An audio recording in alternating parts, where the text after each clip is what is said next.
सौभाग्यवती भाग तिसरा. बाळंतपणासाठी माहेरी आलेली नयन स्वयंपाकघरात चुलीपुढे बसली होती. तिची आई भाकरी करत होती. चुलीतल्या जाळावर तवा गरम होता.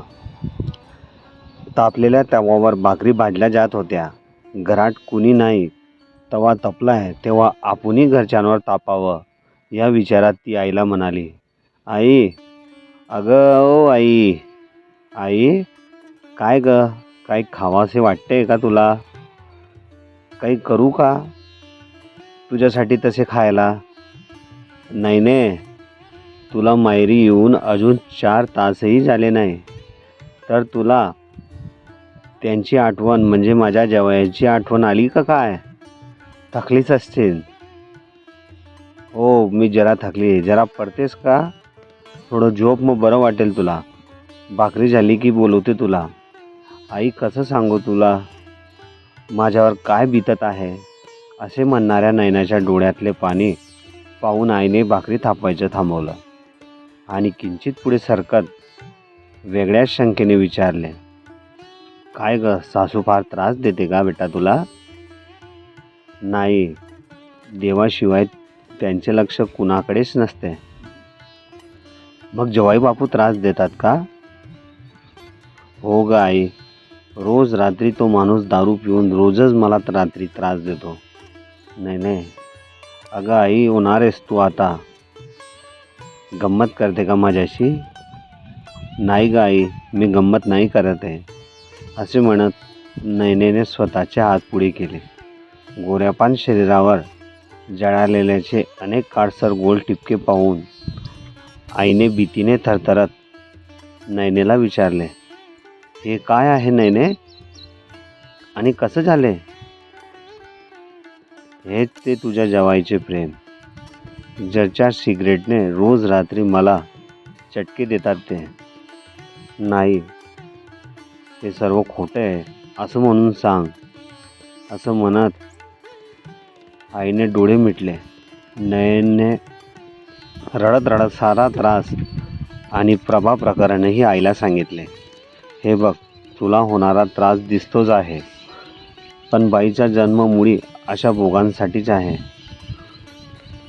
परंतु त्यांचे संबंध बाहेर असतील, पण प्रत्यक्ष मामीसोबत संबंध शी विचार करूनही घाण वाटते. कल्पना करवत नाही या गोष्टींची. तव्यावरची भाकर करपून काळीभोर झाली. तिचा वास साऱ्या घरात पसरला. तो वास त्या 2 जीवाच्या आई सहन झाला नाही. ती बाहेर आली. काही वेळाने नयनाचे वडील घरात आले. भाऊ बाहेरून आले. ते जेवत असताना आई भावांचा संवाद शेजारच्या खोलीत लोळणाऱ्या नयनने ऐकला आणि कानावर तिच्या पडला. मी काय म्हणते हो? बोला, ऐकतोय मी, भाऊ म्हणाले. अहो, नयनीकडे बघा, किती त्रास आहे तिला. सासरी, आई म्हणाली. आता तिच्याकडे काय पाहायचे? वतनदारांच्या घरी दिलंय.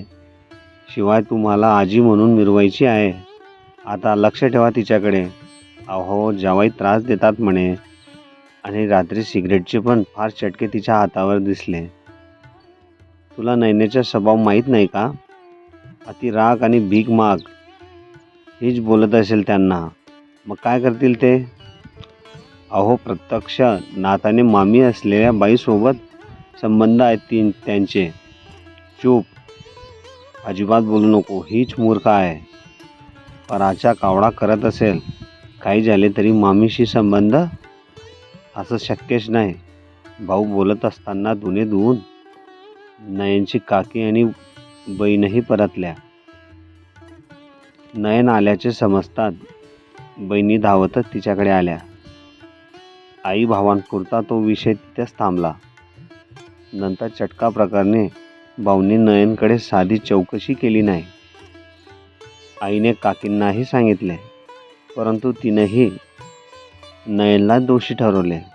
अण्णा व भाऊ दोघेही आपापल्या व्यापात दंग असत. एकत्रित कुटुंबाच्या शेतीचा कारभार अण्णांकडे तर इतर कामे भावांकडे होती. तालुक्यात कुणाकडे नसेल एवढी जमीन त्यांच्याकडे होती.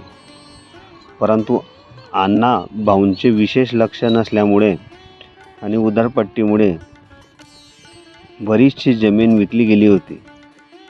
त्यातून आलेल्या रकमेतून 2 बहिणींचे लग्न तसेच नयनचे लग्न पार पडले, असे दोघे भाऊ अभिमानाने सांगत. आगाऊ कामांच्या उलाढालीत आणि हातांचे काम सोडून भलत्याच नादी लागण्याच्या स्वभावामुळे बराच पैसा उधळला गेला होता. बाळू हा नयनचा आतेभाऊ, अण्णा व भाऊंच्या बहिणीचा मुलगा. बाळू 3 वर्षाचा असताना त्याचे आईवडील एका अपघातात वारले. मात्र त्यांच्यासोबत असणारा बाळू बचावला. बाळूला त्याच्या वडिलांकडचे जवळचे कुणीच नव्हते. अण्णा भाऊंनी बाळूला घरी आणलं, त्याला वाढवलं, शिकवलं. बाळूच्या गावी त्यांची 4-5 एकर शेती होती. ती शेती विकून अण्णांनी स्वतःच्या शेती शेजारी 2 एकरचा एक तुकडा घेतला. बाळूला शिक्षणासाठी शहरात ठेवले. दिवाळी आणि उन्हाळ्याच्या सुटीत अण्णा भाऊंच्या बहिणी भाचे बाळूसोबत शहरात शिकणारी दोन्ही भावांची मुले एकत्र जमत. त्यावेळी गावाकडील वाडा कसा भरून जात असे. सुट्ट्या संपताच धमाल करणारी मंडळी निघून जाताच वाडा कसा रितारिता वाटे. तसे ते गाव फार मोठे नव्हते, परंतु गाव तसे निरक्षर. गावात अण्णा आणि भाऊ दोघेच साक्षर म्हणता येतील इतपत शिकलेलेच. सरपंच, पोलीस पाटील, इतर पंचमंडळी तशी नावापुरताच होती. गावाचा सारा कारभार अण्णांच्या हातात आणि त्यांच्याच मनावर. गावातील लहान मोठ्या घरातील सोयरीक जमवणे, तंटे मिटवणे ही कामेही अण्णांच्या मनावर. शक्यतो गावातील भांडणे गावातच मिटवल्या जात. खरेदी विक्रीचा व्यवहारही जमवण्यामध्ये अण्णांचाच हात खंडा होता. अशा कामांमधून अण्णांची कमाईही भरपूर असे. अडल्या नडल्यांची आर्थिक गरज भागवितांना सवाई दीडीची कमाईही होत असे. महत्त्वाचे म्हणजे दोघेही भाऊ व्यसनांपासून दूर होते. हे सारे उत्पन्नाचे स्रोत असूनही घरामध्ये बरकत नव्हती. जी लग्ने अण्णा भाऊंच्या काळामध्ये झाली त्या प्रत्येक वेळी शेतीची लांबी 1-2 एकर कमीच होती आणि तीही वेळोवेळी कमी होत गेली. नवीन जायदाद जोडणे दोघांनाही जमले नाही. घरामध्ये खाण्यापिण्याची हौस दांडगी होती. रोज गोडधोड तडण झाल्याशिवाय स्वयंपाकाला पूर्णत्व लाभायचेच नाही. जेवायच्या वेळी गावातला असो की परका असो, बैठकीत असलेला व्यक्ती जेवल्याशिवाय जात नाही, असा एकही दिवस जात नसे. सुट्यांमध्ये जमणाऱ्या कंपनीचा हिशोब पाहिला तर दोन्ही वेळच्या मिळून 100 माणसांचा 4 ठाव स्वयंपाक आणि इतर दिवशी 10 ते 15 माणसांचे मिष्टान्न स्वयंपाक करताना आई काकीचा जीव मेटाकुटीला येई. परंतु स्त्रियांचा जन्मच मुळी या कामांसाठी झालेला.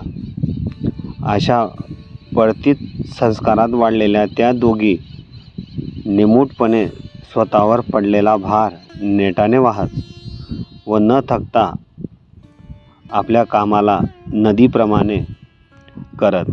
जिला फक्त सागराकडे जाणं एवढंच ध्येय माहिती असल्याप्रमाणे होते. हे सारे पार पाडताना कधी दोघांचा वाद, शाब्दिक चकमक झाल्याचे कोणी ऐकले नाही.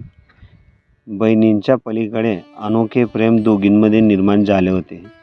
बाळू 4 वर्षाचा झाला आणि काकी घरात आली तेव्हापासून त्याच्यावर सारी जबाबदारी पडली. 2 वर्षानंतर नयनची आई काकींना साथ द्यायला आली. दोघांनी मिळून एकत्र संसाराचा रथ ओढायला सुरुवात केला.